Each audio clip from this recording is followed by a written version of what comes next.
Hey guys, so we got Attack on Titan 3rd episode of Season 2. This one titled Southwest World. So right from the beginning, we got another case of a talking Titan. God damn it, these Titans are getting intelligent. I think this is the second one. Of course, I'm not including the Beast Titan in that. The last one was from that OVA. But was it really talking? Maybe Coney is just so much in shock that he's starting to hear voices. But honestly, at this point it's really not that hard to put two and two together. In that same scene though, about Rainer, just what the hell was that? I know he was trying to comfort Coney a little bit, but wasn't that just a little too suspicious? Or maybe a little cold-hearted? In this episode we did get that short scene between Krista and Ymir. Ymir on the other hand is way too obvious of a liar. Or was she? I think I'm just getting way too suspicious of people at this point. I know there were a lot of people complaining about last episode being mostly focusing on developing Sasha, but personally, I don't mind that too much. I do like that we're getting to know these characters more and more. It's always better when they take the time to flesh them out anyway. So about that cart scene, here we finally got a very useful discovery by Hanji. We saw her looking into that leftover chunk crystal that was left over from the Titan Annie. Right here, she's made two key discoveries. The first just being that this Titan diamond chunk did not disappear. If only they could somehow harness that power from Eren, all of these guys could be millionaires. But seriously, more important is key item number 2. This stuff is supposed to be that material that's covering the walls. What?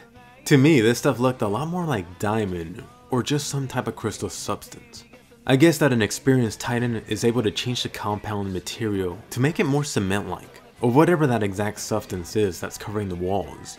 I do think that Hanji is getting overly optimistic and getting way ahead of herself.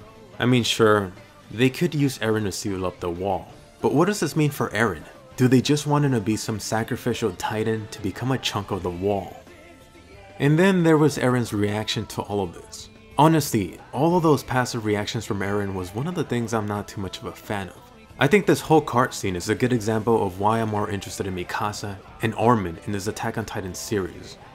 In this episode, it was short, but we did get Levi kicking some ass.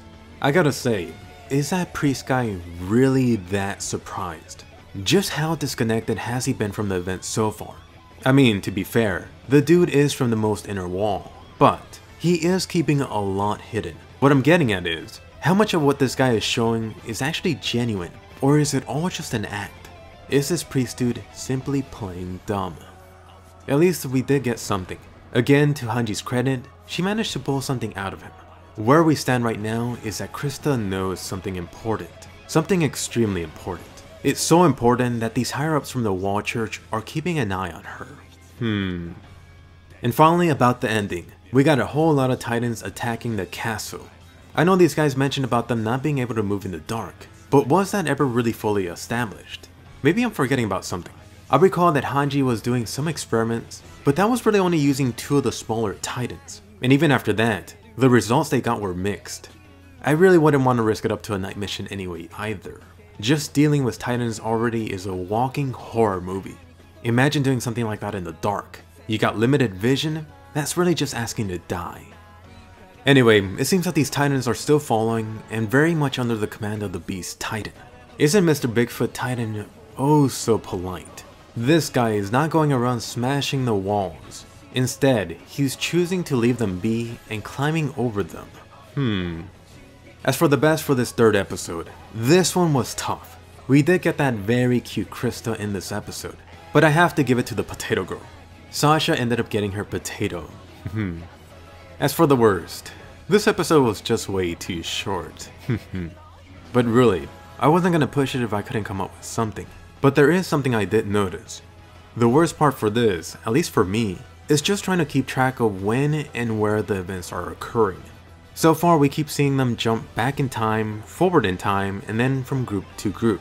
At some point, you really just need to stop and draw out the entire timeline on a map. So, how much did you love this week's episode? Which parts did you not like? I know a lot of people were mad last week about Sasha taking up most of the episode. But how about for this week? Was this one more balanced out? And believe it or not, most people would prefer not to be outright spoiled, especially after waiting years and years for season number 2. Also, please be sure to give a like to this weekly Attack on Titan review. It'll make your weekend that much more awesome, and I would really appreciate it. Next week, we're gonna get a heated castle battle that's coming. Make sure to subscribe, check back next week, and I'll see you guys later.